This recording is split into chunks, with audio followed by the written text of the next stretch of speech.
যারা স্বামীর সাথে বেইমানি করে ডিভোর্স দেন এটা মনে করে এখনো আমার পিছনে কত ছেলে পাগলের মতো ঘুরতেছে। অল্প বয়স, দেখতে সুন্দর, মিষ্টি মিষ্টি কথা বলে প্রেম নিবেদন করছে, কান্না করছে, ভয়েস দিচ্ছে, বিয়ে করতে চাচ্ছে।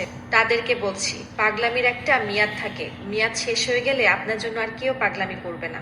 আর আপনার স্বামী আপনার জন্য এসব পাগলামি করে সময় নষ্ট না করে সেই সময় সে চিন্তা করে কি করলে আপনাকে একটু ভালো রাখা যাবে, সারা জীবন কিভাবে একটু আরামে থাকবেন, আপনার এবং আপনার সন্তানের ভবিষ্যৎ কিভাবে ভালো করবে।